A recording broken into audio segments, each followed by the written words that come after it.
in the breakdown of that relationship as much as he did. He was not a good father to me, and I resented it, and I was angry at him, so I did everything I could, subconsciously and sometimes consciously, to be as rebellious and as cold-hearted towards him as possible, which only aggravated him more and made him more of a hostile father. So the things that I had seen in my life that where I was the victim and everybody else was the bad guy, I came to find out it was a two-way street. We were both playing this game. As my life progressed from my adolescence into my adulthood, I saw myself turning completely away from God, church, all that, and becoming a person who decided that life was all about the biggest, baddest bear in the woods wins. And now I began to experience Jesus and the angels' literal pain. What do you mean? Emotional pain with watching scenes in my life. And like, here's the nicest, kindest, most loving being I've ever met, who I realize is my Lord, my Savior, even my Creator, holding me and supporting me, trying to give me more understanding of my life.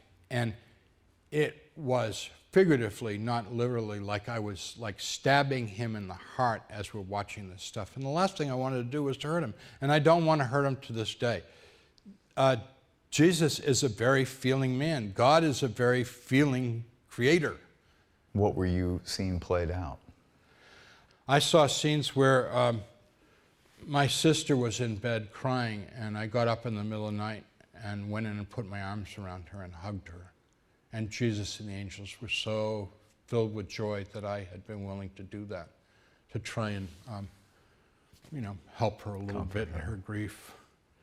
But those were rare, the scenes of my indifference. Just seeing people as objects in order to maneuver around through, or to shift to further my goals and my ambitions. We did go through a life review, and it was nothing like I would have imagined. What was the life review like? My life was laid bare for all its good and bad. And one of the things we did was look at many, many, many events throughout my life that I would have otherwise called terrible or horrible or sad or bad or tragic. And instead of looking at an event in isolation or looking at how it impacted me and my little world, I had the most remarkable experience of seeing the ripple effects of the event when seen 25, 30, 35 times removed. Yeah, what you guys online and here this morning aren't able to see, because you weren't able to watch Mary's entire video, is that she was a physician. She was actually a spinal doctor, and her hobby was kayaking. And her greatest fear was drowning. And she's on a vacation in Brazil, and she goes over this waterfall, and her kayak is pinned under the water for 20 minutes. And she talks about that experience of how she drowned.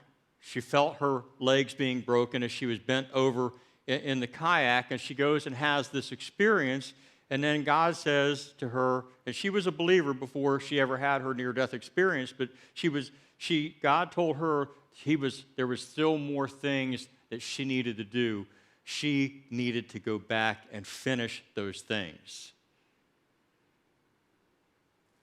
Now, in her interview, she talks about this common statement that is made to her, and maybe you're thinking it. I know I thought it when I watched her video, and that is, man, I sure would have loved to have had an experience like yours.